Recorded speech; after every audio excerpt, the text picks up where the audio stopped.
We saw the cabinet being announced yesterday. We had a technocrat named as the finance minister. We also saw familiar UMNO names. What do you make of that list of names in the cabinet?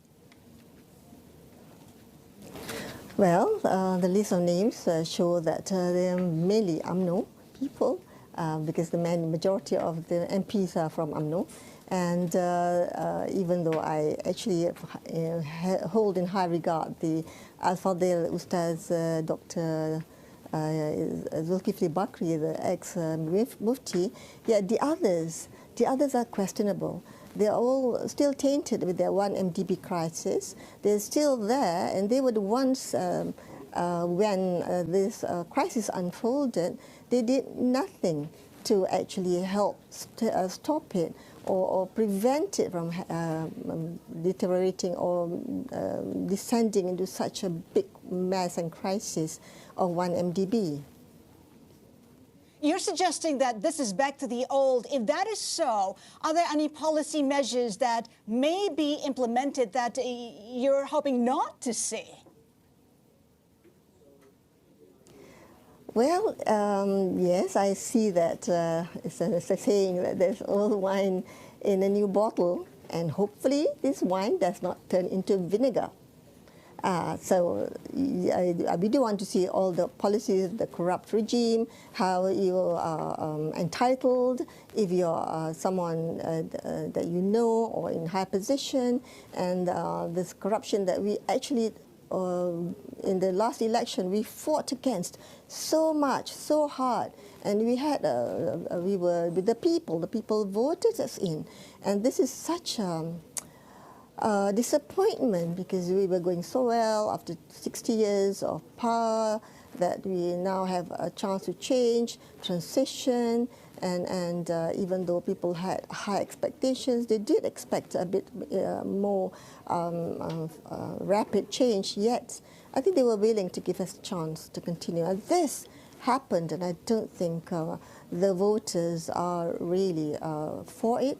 The voters are actually thinking that this is not credible or legitimate, even though it is legal.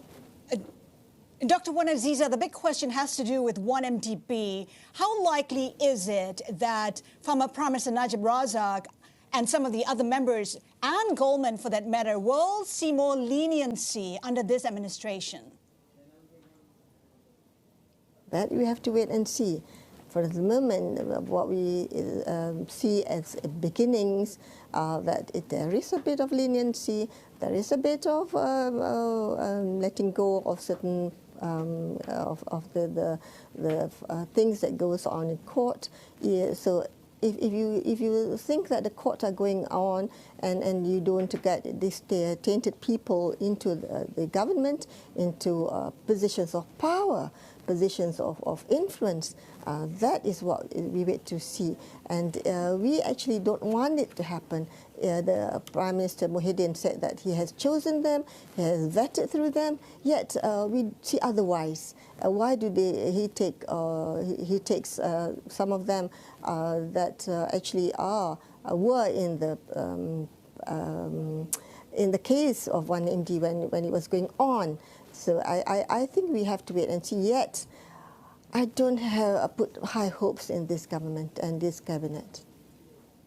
What is the next course of action? We heard from Mahathir Mohamad wanting to table a vote of no confidence. Is that still on the table? Two, how confident are you that you have a majority? Well, because of the delay in the parliamentary session, that shows of their uncertainty. So this is part of the things that we can do to show that the new cabinet and the new government has not much support yet. We have to wait for the government, for the parliament to convene. But I think we will have to wait and see how things will unfold, because everything looks to be so uncertain, so insecure, so fragile. May I use the word fragile? But what will Pakatan Harapan do in the meantime? The cabinet won't meet till May 18th. That is a long time. What is the plan?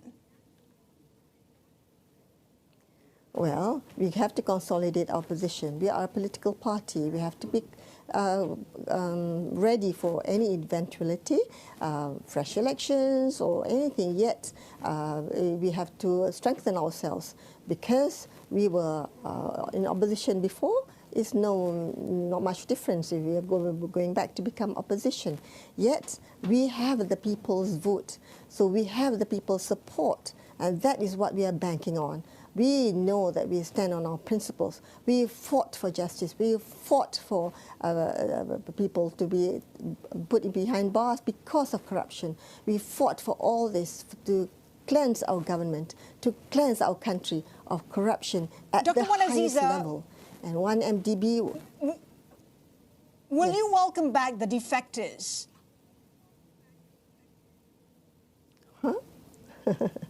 Will you welcome back the Well, defectors? betrayal is quite difficult to accept in any circumstances. Betrayal These is are betrayal. These are challenging times. When you take a look at what's transpired, what's happened, what do you think, in your opinion, brought Pakatan Harapan down? Some of them didn't have enough or feel that they didn't have enough. They felt probably they wanted more. And that, I think, brought us down. But not all, because all is not lost. Because we have many of us who really, really believe in the future, believe that on principles, on the goodness of our hearts, that we can pull this through for a better Malaysia. This is what I think and why I fought all those years for. If and when there is a new election, who will lead Pakatan Harapan? Would it be your husband, Anwar Ibrahim, or would it be Mahathir Mohamad? I will have a meeting, and I think most probably it's going to be Anwar.